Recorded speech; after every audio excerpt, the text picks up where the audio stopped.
오늘이 2024년 신년 첫 주일입니다. 여러분 가정에 많은 은혜가 있고 정말 새해 복 많이 받으시기 바랍니다.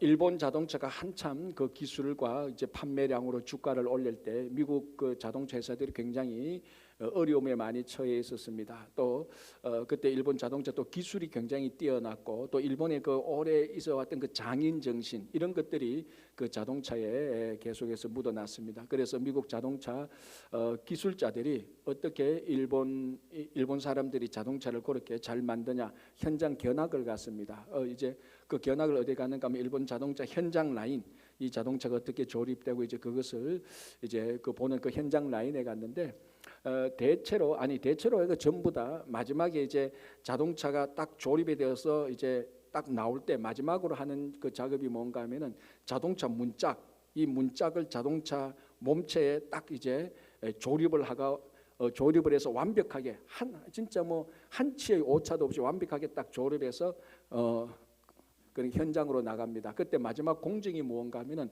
고무망치 있지 않습니까? 쇠망치 말고 고무망치로 마지막에 이 자동차 문짝을 자동차 바디에 딱 조립하고 그래도 혹시나 사람의 육안으로 드러나지 않는 오차, 텀 이런 것들을 이제 완벽하게 맞추기 위해서 고무망치로 톡톡 때려준다고 말합니다. 그러면 이제 지금까지 있어왔던 그 약간의 조립할 때 미세한 이런 실수들이 고무망치로 톡톡 치면 이제 완벽하게 조립이 되어서 현장으로 나가는 거죠. 그래서 그 미국 이제 그 자동차 기술자들이 마지막 공정을 보려고 하는데 그 마지막 그 현장 라인에서 아무 기술자도 아무 현장의 노동자도 고무망치로 일본 자동차를 치지 않고 그냥 현장에 보내는 겁니다. 그래서 이 미국의 엔지니어들이 이 기술자들이 난감한 거예요. 저래 나가면 안 되는데 저 미세한 차이가 있고 저거 나중에 큰 결함으로 그 일이 생길 건데 그래서 부랴부랴 이제 그 일본 그 자동차 기술자에게 물어봤습니다. 야 너희들은 왜 마지막 공정에 이 고무망치로 그 차체하고 차 문짝하고 그 오류가 있는 것을 왜 톡톡 쳐서 안 고쳐주냐? 이거 큰 심각한 문제가 아니냐 이렇게 이제 질문을 하니까 그 일본 기술자가 이렇게 말했다는 겁니다. 우리는 그렇게 해본 적이 없다. 그렇게 할 수가 없다. 왜냐하면 우리는 처음부터 설계에서부터 완벽하게 설계해가 오기 때문에 이 완벽한 설계대로 현장에서 조립해가 그냥 내보내면 된다. 근데 만약에 당신들 말대로 마지막에 눈에 안 보이는 그 미세한 오차가 있어서 그걸 고무망치로 툭툭 친다면은 어디선거부터가 잘못됐지 않느냐. 그 설계에서부터 처음부터 우리는 완벽하게 하기 때문에 그럴 필요가 없다는 이런 얘기를 했다는 겁니다. 물론 이 에피소드는 일본의 그 장인 정신, 일본의 자동차가 그만큼 잘 만들어졌다는 것을 이야기하는 것이겠지만은 저는 그 이야기를 들을 때 이런 생각이 들었습니다. 야, 무슨 일을 하든지 간에 처음부터 제대로 하면 마지막에 고무망치로 칠 필요가 없구나. 저는 그 생각이 듭니다. 자, 오늘이 신년 2024년 첫 주일입니다. 오늘부터 잘하면은 첫 주일 아닙니까? 첫 주일부터 하나님께 제대로 예배드리고 은혜 받고 오늘부터 이 은혜 받은 대로 일상에서 빛과 소금이 되면은 올 2024년 12월 31일 날 내 인생이 왜 그러냐 고무망치로 우리 인생 때릴 필요가 없다는 겁니다. 연말에 고무망치 맞지 마시고 오늘 첫 주일 아닙니까? 정말 하나님께 예배드리는 이 예배 잘 드려서 하나님을 만나고 그 말씀을 듣고 우리가 회복되고 삶이 부서진 삶이 일어난다면은 이 처음부터 잘하면 끝까지 잘하게 될 수 있는 첫 단추 아닙니까? 첫 단추를 잘 끄면 마지막 단추는 자연스럽게 잘 끼워지는 겁니다. 그래서 올해는 아무도 고무망치 막지 마시고 지금부터 첫 주일이니까 정말 좋은 찬스 아닙니까? 오늘부터 예배 잘 들으시고 정말 올 한 해는 여러분 최고의 한 해가 되시기를 바랍니다. 19절 20절 제가 봉독하겠습니다. 그러므로 형제들아 우리가 예수의 피를 힘입어 성소에 들어갈 담력을 얻었나니 그 길은 우리를 위하여 휘장 가운데로 열어놓으신 새로운 살 길이요 휘장은 곧 그의 육친이라. 이 19절 20절은요 우리가 다 아는 내용입니다. 무슨 말인가 하면 예수님께서 십자가에 달려 돌아가시고 3일 만에 부활하실 때 일어났던 그 일을 말하는 겁니다. 예수님께서 십자가에 달려 돌아가실 때 첫 번째 일어났던 일이 뭡니까? 성소와 지성소를 가로막고 있는 휘장이 찢어짐으로 말미암아 이 휘장이 찢어진 것의 상징이 뭡니까? 이제는 누구든지 지성소로 들어갈 수 있다는 것 아닙니까? 그 휘장을 예수님께서 찢어 놓으셨으니까.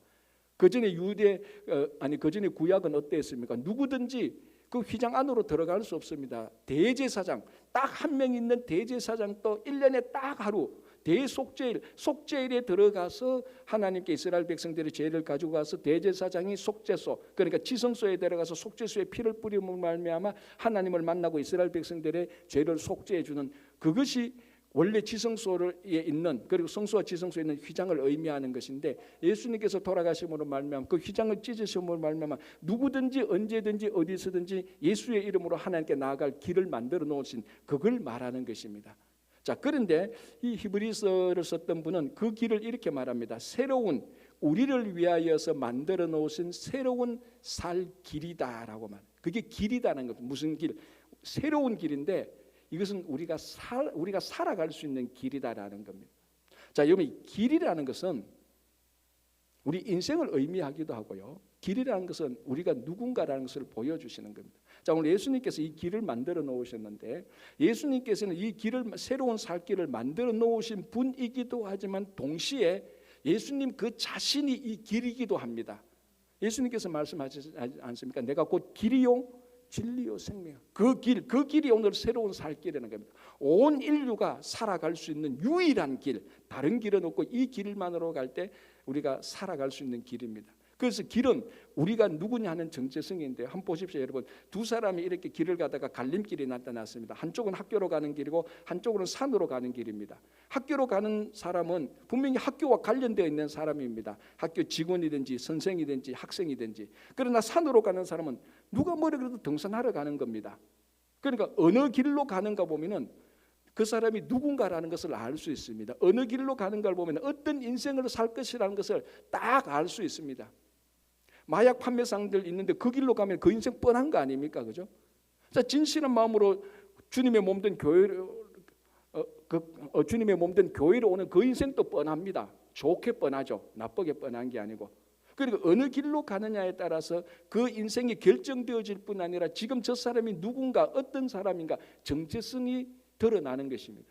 자, 오늘은 우리가 신년 주일이라서 제가 히브리서 말씀을 읽었지, 지금 우리가 계속 보고 있는 말씀이 열왕기서지 않습니까? 열왕기하 아닙니까? 열왕기상, 열왕기하는 이스라엘과 북이스라엘과 남유다의 왕들의 이야기를 중심으로 구약의 역사, 하나님께서 어떻게 역사하는가를 보여주는데, 모든 왕들의 마지막이 어떻게 끝납니까? 평가가 하나님께서 그 왕을 평가할 때 그 왕이 어떤 길을 갔느냐, 그걸 기록하지 않습니까? 남유다의 왕들 가운데 선한 왕들은 전부 다 다윗의 길로 갔다라고 말합니다. 그러나 악한 왕들은 전부 다 다윗의 길로 가지 않았다라는 거예요.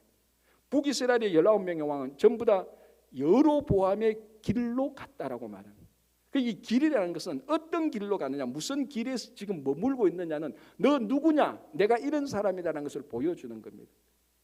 여러분, 시편이 1편에서 150편까지 있지 않습니까? 그래서 시편 1편은요, 그 시편 150편 전체의 주제가 그 안에 있습니다. 시편 1편 1절이 뭡니까? 복 있는 사람은 악인의 길을 쫓지 않고 죄인들의 길에 가지 않고 오만한 자리에 앉지도 않는다 그랬습니다.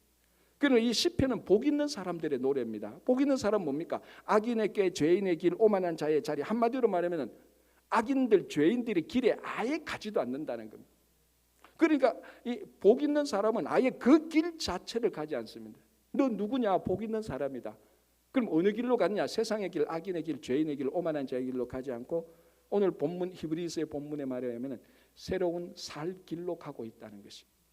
이게 우리 성도들이 걸어가야 될 예수의 길입니다. 아까 말씀드린 것처럼 이 새로운 살 길은 예수님께서 이 길을 만드신 분이기도 하지만 그분 자신이 이 길입니다. 다른 길이 없습니다. 우리는 이 길로 갈 때 우리가 누군가가 드러나고 내가 이런 사람이라는 것을 세상에 말하는 것이고, 이 길로 갈 때 우리에게 생명이 있는 것, 그게 확실한 것입니다.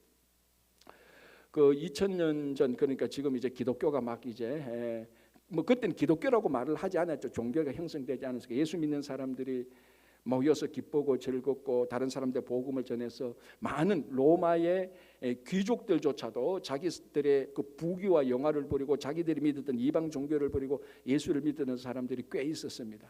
그 중에 어떤 한 자료에 의하면 페르페투아라는 로마의 귀족 여성이 있었습니다. 아주 우리말로 하면 상위 1% 안에 드는, 상위 한 0.1% 안에 드는 여자 최고의 귀족에 이르는 그 페르페투아라는 사람이 남부럽지 않게 살았습니다. 부귀 영화를 다 누렸고요.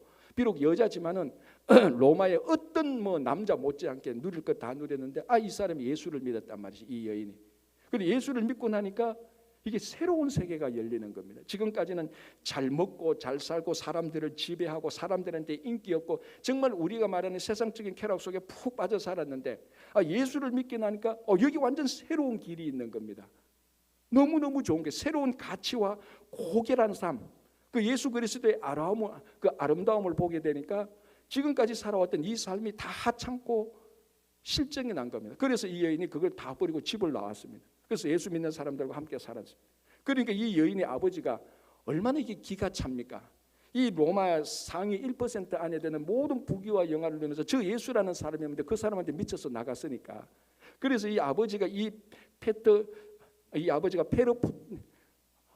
페르페투아에게 보낸 편지가 남아 있는데요. 좀 사적인 건데요. 간단합니다. 제가 한번 읽어드릴게요. 그냥 아버지 말이죠. 내가 사람들의 수치가 되게 하지 말아달라. 왜? 로마 귀족들이니까 이 아버지의 딸이 예수한테 미쳐가지고 나갔으니까 사람들이 수군대니까 얼마나 수치스럽습니까? 그걸 말하는 거예요. 내가 사람들의 수치가 되게 하지 말아달라.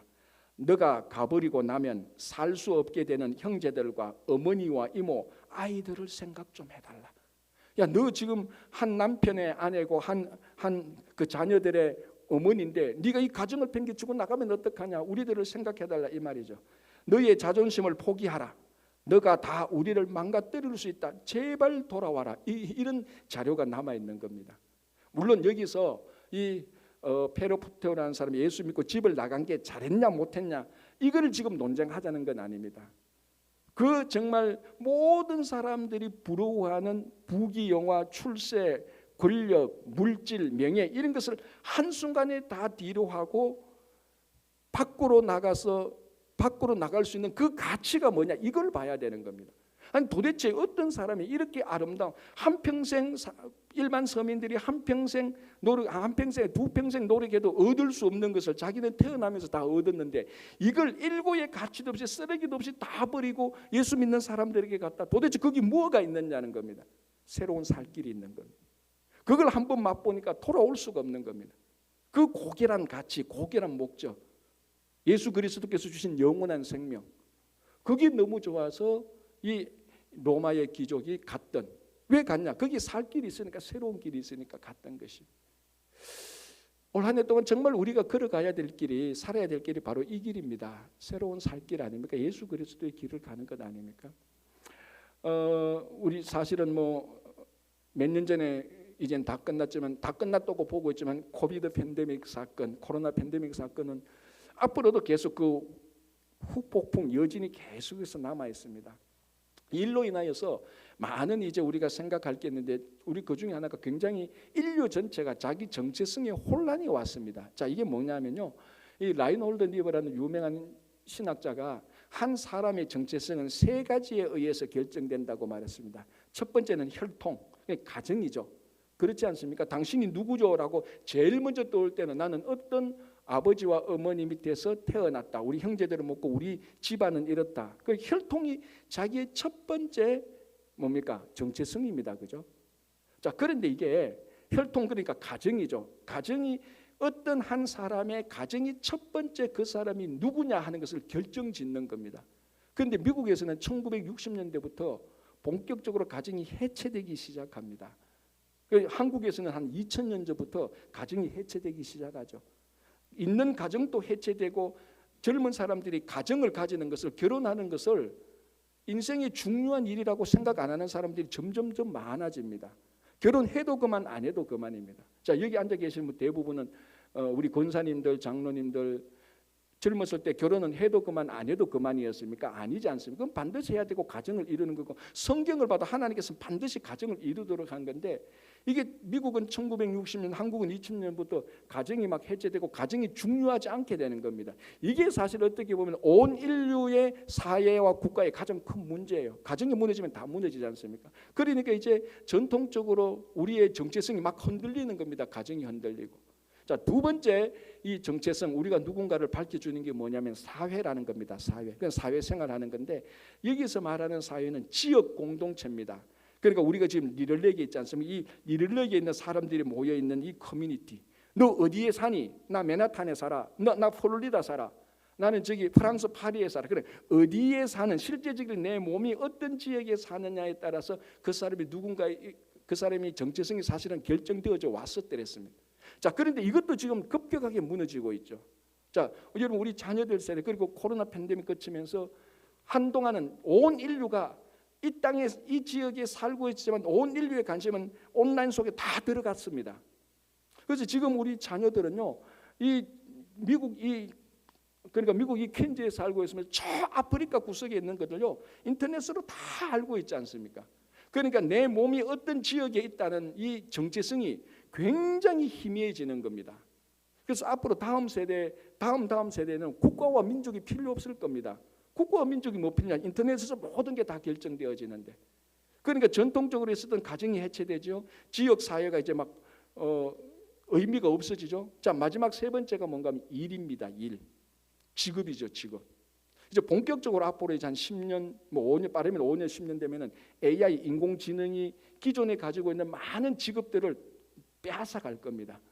그러니까 AI 때문에, 인공지능 때문에 자기 직업에 큰 손해를 보는 사람들이 이제 계속해서 나타날 겁니다. 그래서 뭐 미국이나 한국에서 이런 사람들을 어떻게 살릴 것이냐, 그래서 기본소득제를 주자, 이런 논쟁들이 막 일어나는 겁니다.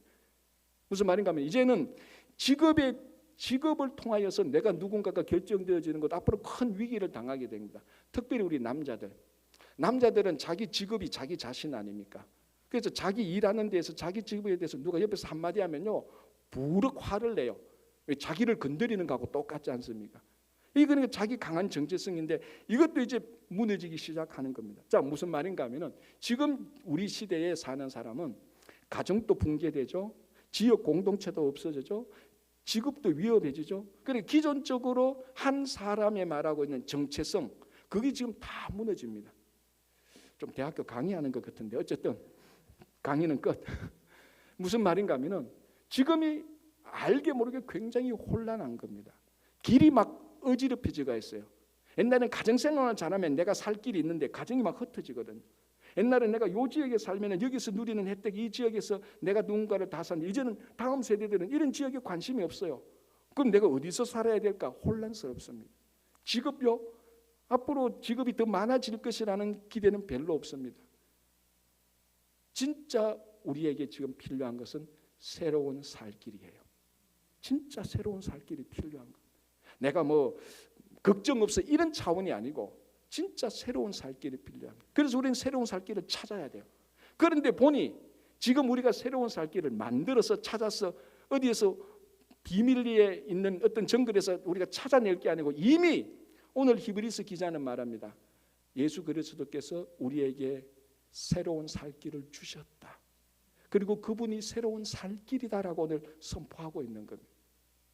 그래서 오늘부터 앞으로 살아갈 때 여러분들이 이 예수 그리스도, 예수님의 길을 걸어갈 때 뭐 가정이 어떻게 되든, 지역 공동체가 어떻든, 우리의 직업이 어떻게 되든 우리의 영원한 정체성은 흔들리지 않을 것입니다. 이 예수의 길을 걸어갈 때 세상이 아무리 유혹해도요, 끄떡없고 세상이 아무리 핍박해도 끄떡없이 나갈 수 있는 겁니다. 그래서 올 한 해 오늘 첫 주일 아닙니까? 오늘부터 정말 우리가 새로운 살 길, 예수 그리스도의 길을 걸어가시기 바랍니다. 이걸 꾸준히 걸어갈 때 세상 사람들은 예수의 길을 걸어가고 있는 우리들을 발견하게 될 것입니다. 그래서 그 사람들도 세상에서 길을 다 잃어버리지 않습니까? 가정이 무너지고 지역 사회에서 무너지니까 그 사람들이, 세상에서 길을 잃어버린 사람들이 우리가 어느 길을 갈까? 그렇게 혼란하고 진짜 길이 어디 있느냐고 물을 때 꾸준히 예수의 길을 가는 우리들을 보고 그 사람들이 따라오는 겁니다. 그래서 새로운 살 길을 우리는 이미 찾았고 이제 남은 건 올 한 해 오늘부터 이 길, 예수의 길을 계속해서 흔들리지 말고 의심 없이 걸어가시기 바랍니다. 자, 22절 보겠습니다. 우리가 마음의 뿌림을 받아 악한 양심으로부터 벗어나고 몸은 맑은 물로 씻음을 받았으니 참 마음과 온전한 믿음으로 하나님께 나아가자. 자, 요 22절을 보면요, 우리 마음의 뿌림을 받았다. 이게 뭐냐면은 레위기에서 제사장이 정결 의식하는 그 말입니다. 그 문구고. 자, 예를 들자면은 제사장이 이제 이 짐승을 잡아서 짐승의 피를 제단에 뿌려서 그 제단에 부정하지 않도록 정결한 제단으로 만들고 지성소에 들어가서도 속죄소 위에 짐승의 피를 뿌리게 되는 겁니다. 그래서 그것을 전부 다 정결하게 만들고 하나님께서 받으시기에 합당한 정결한 제단으로 만드는 겁니다. 왜? 인간의 죄 때문에 그 제단들이 다 부정하고 더러워지게 됐습니다. 그래서 매번 제사를 드릴 때마다 짐승의 피를 그 짐승을 잡아서 그 피를 가지고 제단에 뿌림으로 말미암아 정결하게 하고 난 다음에 하나님께 제사를 드리는 것이 구약의 제사입니다. 그게 계속해서 반복되는 거죠. 그걸 지금 받아서 히브리서 기자는 말합니다. 제사장이 짐승의 피를 제단에 뿌리는 것처럼 이제는 예수 그리스도의 피를 우리들의 악한 양심에 뿌렸다는 겁니다. 그래서 우리가 악한 양심이지만은 정결하게 된다, 이걸 의미하는 것입니다. 근데 참 보십시오.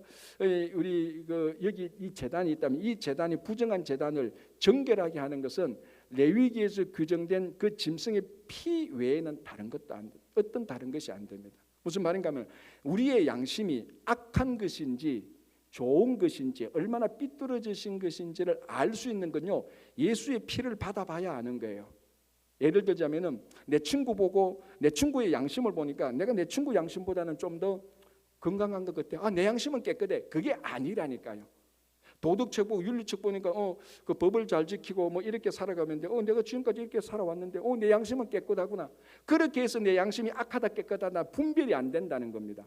무엇으로? 예수의 피가 내 양심에 터치할 때 그때 진짜 이게 주님 앞에 선한 양심인지 악한 양심인지 구별된다는 겁니다. 그 딱 구별해 보면 우린 죄인이니까 다 악한 양심이에요. 결론적으로 답을 말씀드리지만 이 악한 양심에 예수의 피가 뿌려서 악한 양심인 것을 알게 해주는 동시에 이 악한 양심을 정결하게 해주는 겁니다.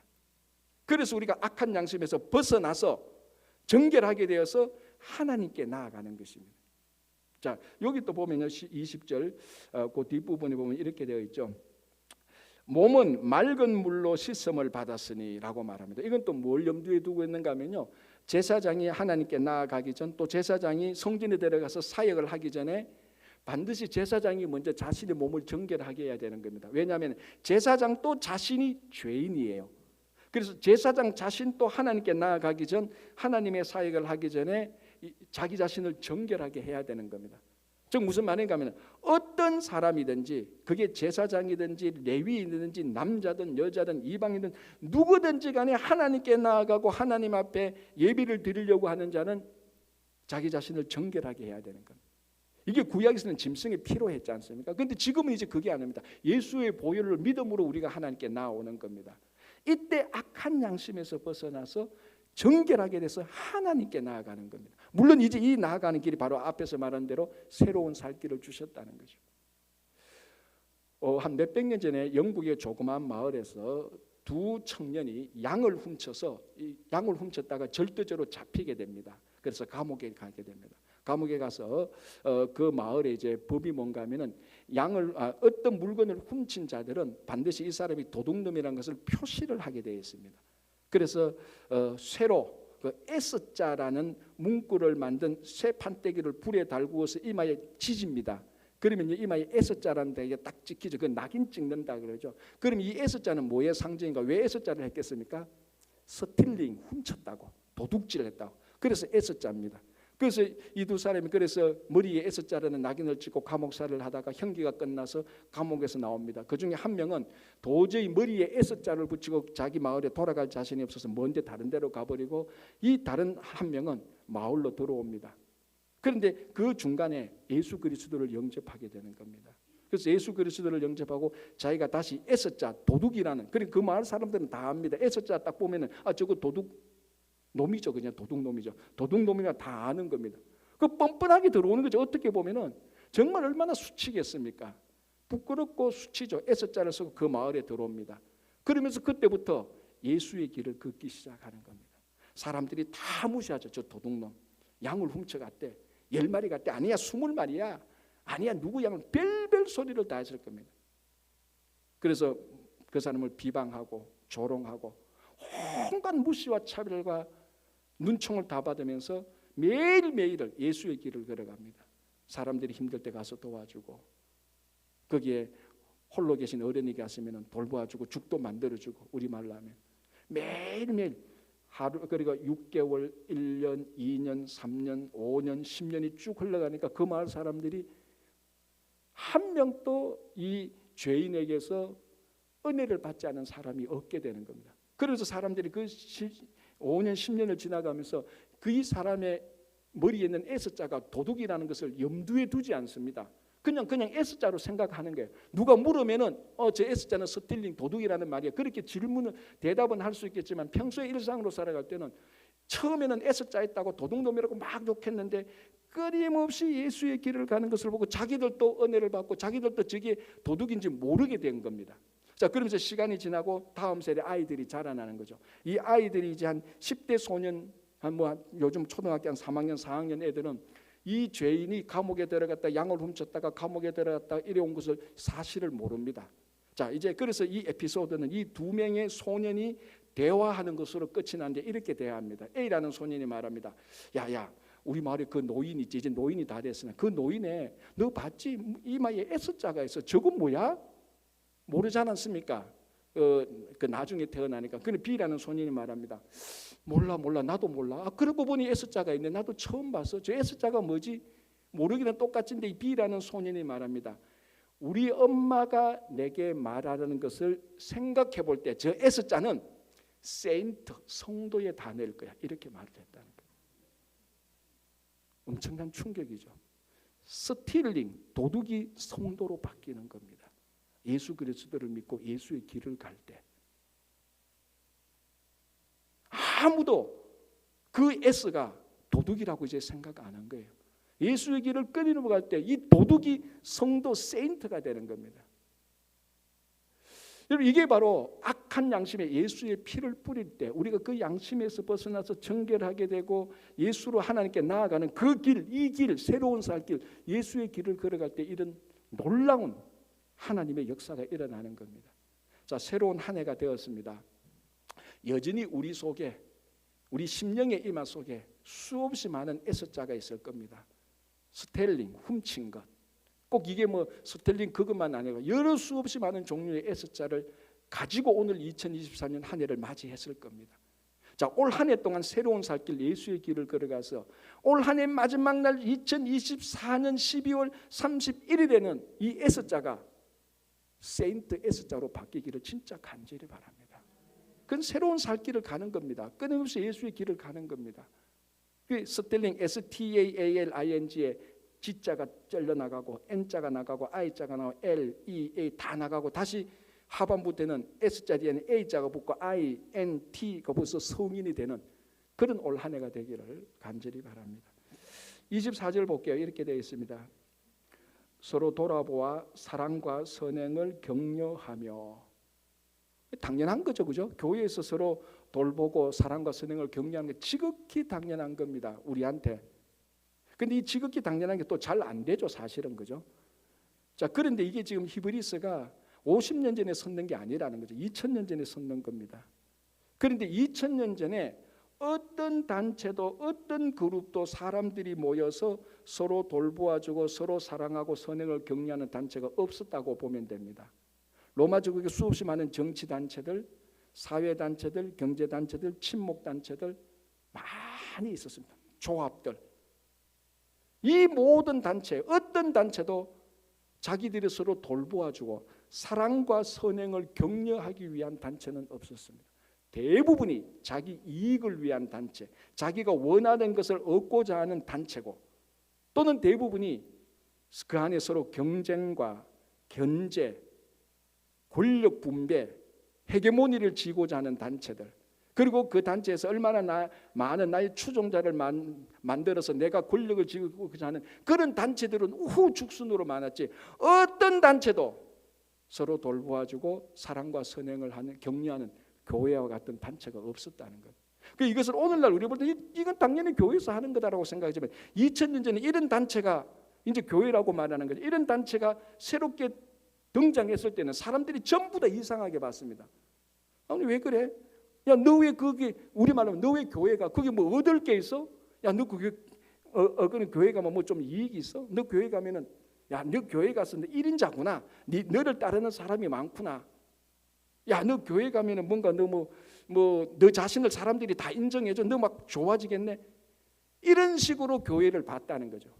그런데 진짜 교회는 서로 돌보아주고 서로 사랑과 선행을 격려한 겁니다. 경쟁이 있는 것이 아니고 견제하는 것이 아니고 우월 의식을 가지는 것이 아니고 추종자를 만드는 것이 아니고 서로 돌보주고 사랑과 선행을 격려하는 겁니다. 그게 교회였다는 겁니다. 자, 우리 4세기 정도의 로마 역사를 보면 율리아누스라는 로마 황제가 나타납니다.